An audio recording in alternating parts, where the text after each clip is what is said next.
Morning all. Now last class we discussed about hypothalamus, physiological anatomy, various and extensive connection which at most of the instances are reciprocal, and depending on the connections, the variety of functions in the body that the hypothalamus is playing role in, we have discussed. In order to proceed with the various functions of the hypothalamus, let us quickly revise what all functions are there of hypothalamus. Endocrine function, it has got autonomic, circadian rhythm, temperature regulation. This much we have discussed in our last class. How hypothalamus controls both anterior as well as posterior pituitary function. Hypothalamus in autonomic function or autonomic nervous system is considered as the head ganglion of the autonomic nervous system. Then, with the help of suprachiasmatic nucleus, the hypothalamus is playing very important role in regulation of circadian rhythm. Then the various areas of the hypothalamus that plays important role in regulation of various mechanisms that causes its loss as well as its production in the body, and thereby maintain the body temperature to its normal limit of 37°C.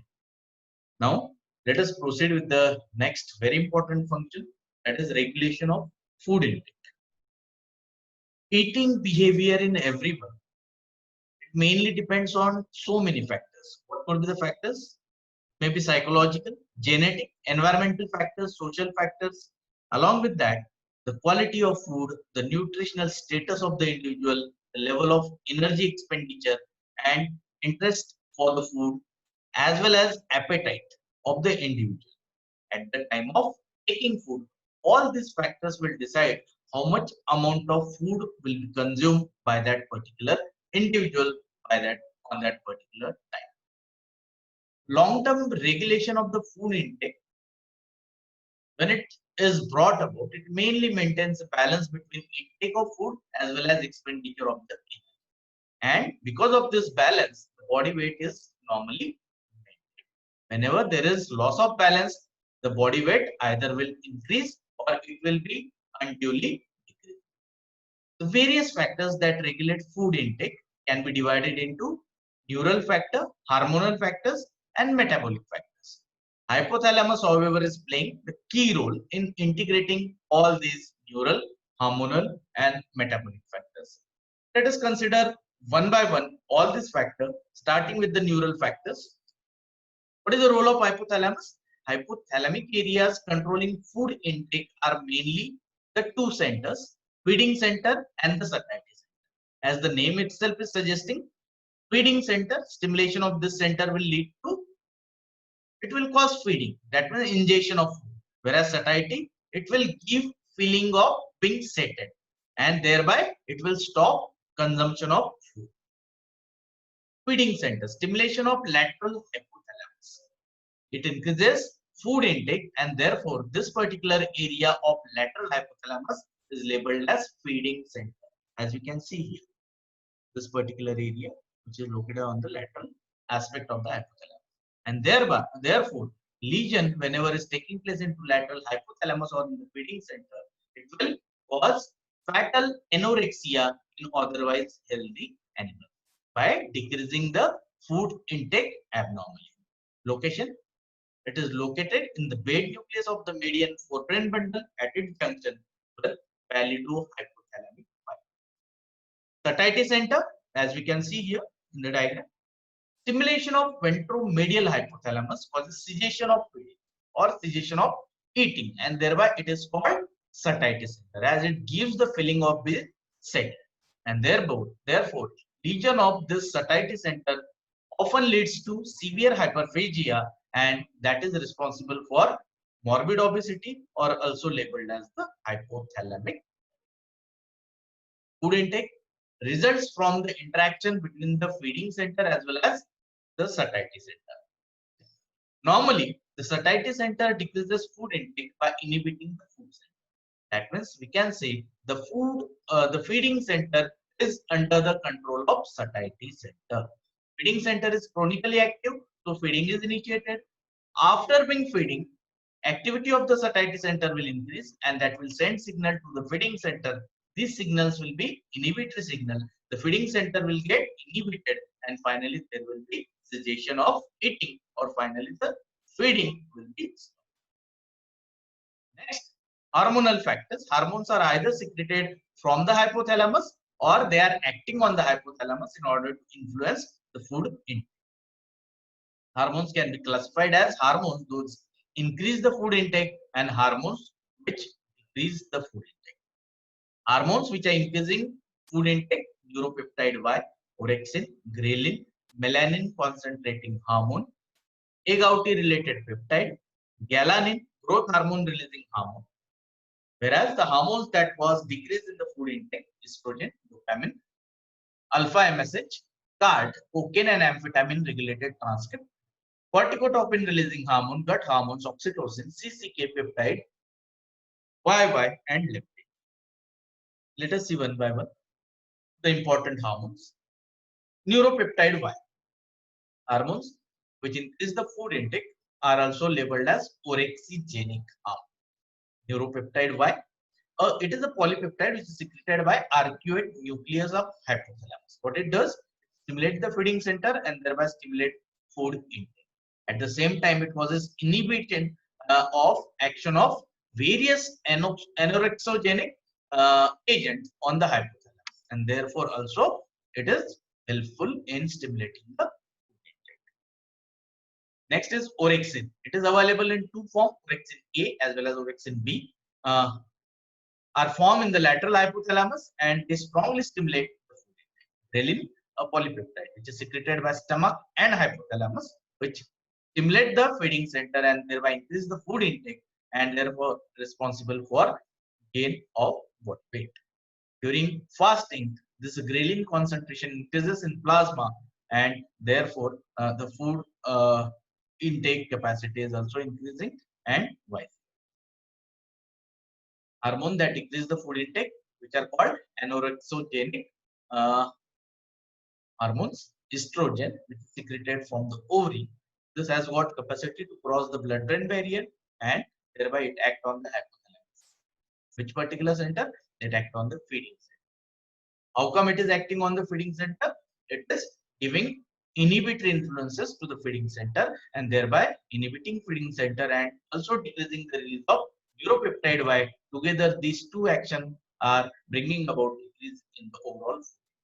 And therefore, in the rats in whom the ovaries are removed surgically, it will deplete the concentration of estrogen, and often this will lead to hyperphagia and obesity in the particular rats. Following menopause, in cases of human, again it will be a cause for reduced estrogen concentration, and many of the cases in females after menopause are associated with the obesity because of this particular reason. Dopamine, it inhibits the food intake by acting on hypothalamus as well as on the limbic system. But injection of dopamine in caudate nucleus and nucleus accumbens, it causes increase in food intake. So the role of dopamine in food intake is said to be little bit complex one. Dopamine, it is a neurotransmitter that causes increased motivation for food in mesolimbic areas, as well as it is an inhibited neurotransmitter in the hypothalamic feeding areas. Gut hormones. Which gut hormones? Gastrin releasing peptide, glucagons, somatostatin, and CCK. Whenever the food is ingested, it passes through the gastrointestinal tract. It causes a release of hormones, all these hormones, which inhibit feeding center and thereby decrease the food intake. And this particular decrease in food intake in response to release of gut hormones is called as gut peptide hypothesis for regulation of food.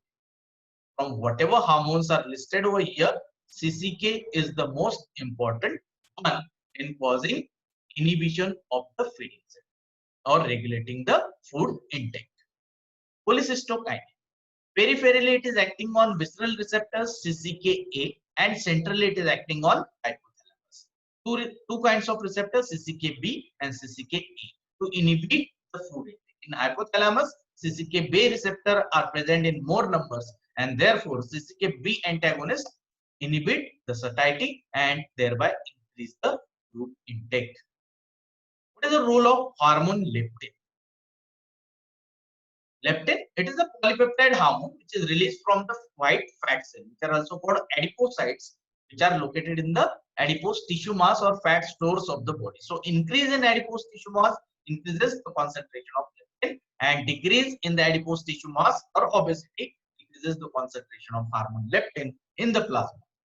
Leptin is acting on its receptor, which are located on the arcuate nucleus of hypothalamus, and this arcuate nucleus of hypothalamus is said to be or referred to be sensor which detect the plasma leptin concept. Leptin has got inhibitory influence on release of neuropeptide Y from the hypothalamus, and therefore more the concentration of leptin, more will be the inhibition of neuropeptide Y, which is the orexogenic hormone, which accordingly controls food intake. Accordingly, in the sense, if it is leptin is in high concentration, it will inhibit the neuropeptide Y more, and if the leptin is in less concentration, it will cause less inhibition of the neuropeptide, and accordingly it will control the food intake as well as the energy expenditure according to adipose tissue mass, that is degree of obesity in the body, that is ultimately going to decide the concentration of leptin hormone in the plasma. The food intake regulation brought about by this mechanism involving the hormone leptin is called the lipostatic hypothesis of food intake. According to this hypothesis, food intake is all the time inversely proportional to the level of adipose. Coming on to third sets of factors, that is metabolic factors. First upon, plasma glucose concentration. Discharge of ventromedian hypothalamus, what we label it as the satiety center, is partly depending on its glucose utilization. After feeding, what is happening? There is increase in the plasma glucose concentration or blood sugar level. This increased blood sugar level increases the activity of neurons of satiety center. Increased discharge from the satiety center will be causing inhibition of the feeding center, which is normally under the control of satiety. And because of this inhibition, finally, it will inhibit food intake. And so the person will be having feeling of being sated, and the food intake remains inhibited till the blood sugar level remains high. This is called glucostatic hypothesis of regulation of food intake. Hypothalamus, by sensing the plasma glucose concentration, not only regulate food intake, but also it is indirectly regulating plasma glucose concentration, and therefore it is also said to be the glucostat of the body. Hypoglycemia is a very potent stimulus for the food intake to be stimulated. Next is melanin-CoA. It is produced from acetyl-CoA and is converted to fatty acid by fatty acid synthase enzyme. Melanin-CoA, it causes inhibition of the hypothalamic neuropeptide Y synthesis by inhibiting formation of neuropeptide Y mRNA, and thereby it inhibits the food intake and is responsible for weight loss as well as decrease in the fat stores of the body. Certain amino acids and fatty acids which are absorbed from the GI tract sends chemical signal which are the facilitatory one to the satiety center, and thereby causes cessation of the feeding and gives feeling of being sated. Body temperature. Decrease in body temperature increases the food intake and vice versa, and this regulation of food intake by means of alteration in the body temperature is said to be thermostatic of food intake, and therefore anorexia is a common feature in people who are suffering from regulation of water intake. As it is playing very important role in regulation of food intake, the same way it is playing very important role in the regulation of water intake. Change in plasma osmolarity and extracellular fluid or the blood volume, it is sensed by hypothalamic areas. Which are the areas? Organum vasculosum of lamina terminalis and subfornical organ. These two areas of the hypothalamus are said to be the thirst center in the brain, and thereby causes regulation of the thirst or the water intake. Let us consider one by one. Change in osmolarity or osmolality, that is increase in the osmolar concentration of the plasma or decrease in the osmolar concentration of the plasma. Whenever there will be increase in the concentration of solutes in the plasma, it will cause hyperosmolarity or osmolarity of the plasma. It will cause stimulation of osmoreceptors, which are located in anterior hypothalamus. These are sending signal to the hypothalamic nervous center. Just now we labeled organovasculosum of lamina terminalis and subfornical organ, and that will ultimately increase the water intake. What will happen, because it is the water intake is increased, the plasma osmolarity will go on decreasing towards the. At the same time, when the hyperosmolarity of plasma is stimulating osmoreceptors, which are located at anterior hypothalamus, these osmoreceptors by means of neurons sending signal to the posterior pituitary gland and causing posterior pituitary to increase the secretion of hormone, that is antidiuretic. What it does, it increases the water reabsorption from the kidney tubule and thereby decreases loss of water in urine, and plasma osmolarity decreases back to normal level. So this is regulation of thirst or water intake whenever there will be change in osmolarity of the plasma. Now, change in extracellular fluid volume or the blood volume. Decrease in the ECF volume or blood volume ultimately cause decrease in the systemic arterial blood pressure. What will happen because of this decreased blood pressure? Intrinsic reactions in kidney will be initiated and it will increase secretion of renin hormone from the extracellular cells of the renal cavity. This renin is acting enzymatically on another plasma protein called angiotensinogen, which causes release of another protein called angiotensin 1. This angiotensin 1 gets converted in lungs by angiotensin converting enzyme, which is located in the endothelium of pulmonary vessels and causes conversion of angiotensin 1 to angiotensin 2. What the angiotensin 2 is doing then? It is acting directly on the renal arterioles and causing constriction of this renal arteriole.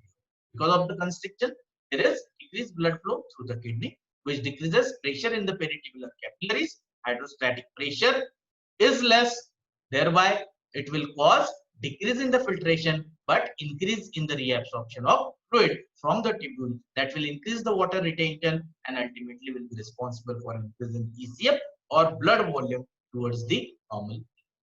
This is angiotensin 2 when acting on the renal arterioles. Angiotensin 2 also exerts its direct action on the tubular cells.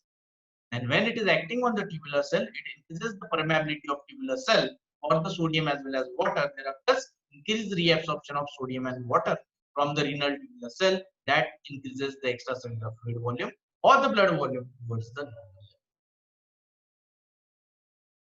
Angiotensin 2, apart from acting directly on the renal arterioles and renal tubular cell, it is also acting as a powerful stimulant for aldosterone secretion from the adrenal glands.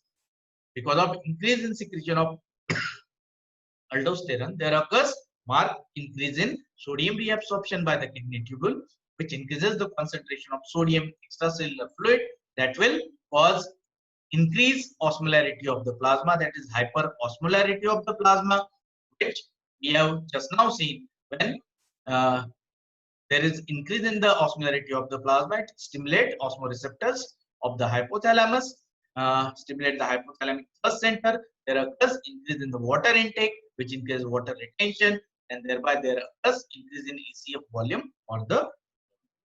So hyperosmolarity of the plasma, whenever it will be resulting, it stimulates the osmoreceptors of the hypothalamus that send signal to posterior pituitary, increases ADS secretion, which increases water reabsorption from the kidney tubule, decreases loss of water in urine, increases water retention, and thereby causes increased ECF or the blood volume. After being talking in detail about control of food intake as well as control of water intake, next function is control of various reproductive functions in males and females. Gonadotropin releasing hormone secreting neurons are located in the preoptic area of the eye. These neurons are containing receptor for this particular hormone, that is gonadotropin releasing hormone or the gonadal hormone, that regulate GnRH secretion. GnRH secretion, it begins at puberty, then continues throughout the reproduction. In cases of male, stimulation of medial forebrain bundle in animals induces penile erection and sexual drive, whereas lesion of anterior hypothalamus causes abolishment of this sexual behavior.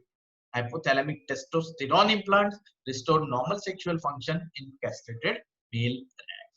In cases of females, medial preoptic area of hypothalamus regulates sexual behavior, whereas hypothalamic estrogen implants induces estracid in overrectomized rats, or the rats in whom the ovaries are surgically removed. Sexual functions in males and females are further influenced by the limbic system. Influence of hypothalamus on emotion.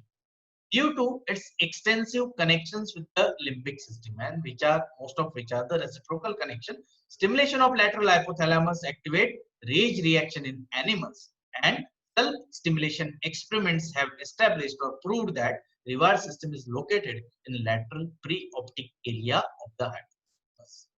Next function is role of hypothalamus in controlling sleep. On appropriate stimulation, diencephalic sleep zone, the major part of which is the posterior hypothalamus, causes induction of sleep.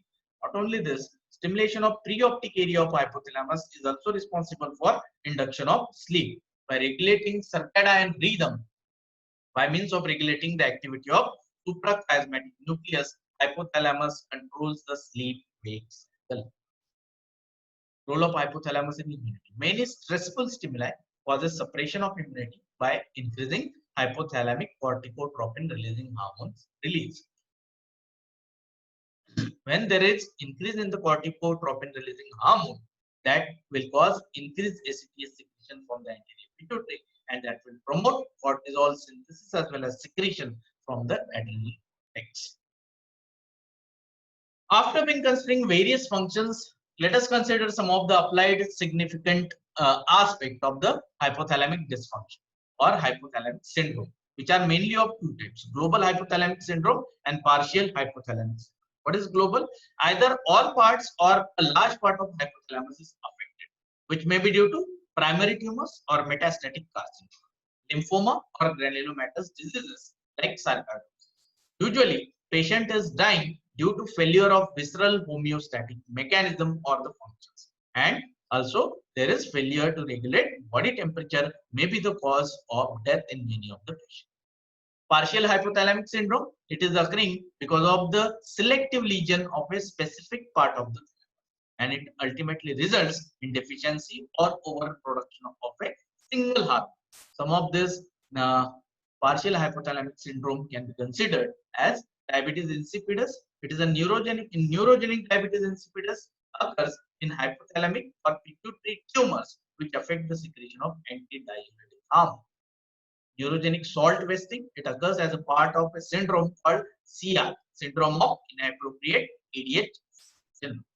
Precocious puberty, hypothalamic tumors are resulting in premature and excess secretion of GnRH, which leads to precocious or early development of puberty. Body weight alteration, lesion of lateral hypothalamus results in failure to eat, and lesion of medial hypothalamus causes overeating. Such lesion occur in various brain tumors like craniopharyngioma, anorexia nervosa, or bulimia nervosa. These are more of behavioral disorders than organic hypothalamic disease. Anorexia nervosa is an eating disorder which is characterized by low weight, food restriction, fear of gaining weight, and a strong desire to become thin. Whereas bulimia nervosa is also an eating disorder which is characterized by binge eating followed by purge. What is binge eating? Eating a large amount of food in a short amount. And purging, it refers to the attempt to get rid of the food that has been consumed, and it may be induced by means of induction of vomiting or by taking laxatives. Next is disturbance in the temperature regulation. Bilateral lesion of anterior part of hypothalamus resulting in severe hyperthermia. Next and the last is hypothalamic cardiovascular disorder. Hypothalamus with its limbic connection can mount a massive sympathoadrenal discharge to provoke arrhythmias, hypertension as occurs in extreme emotional state. Neurogenic pulmonary edema, lesion of caudal hypothalamus causes rapid increase in pulmonary vascular resistance and thereby leads to a development of fatal pulmonary edema unless it is being treated. This is overall about the physiologic anatomy of hypothalamus, its connections with the various structures in the nervous system, and the various important functions it brought about in the body. Thank you.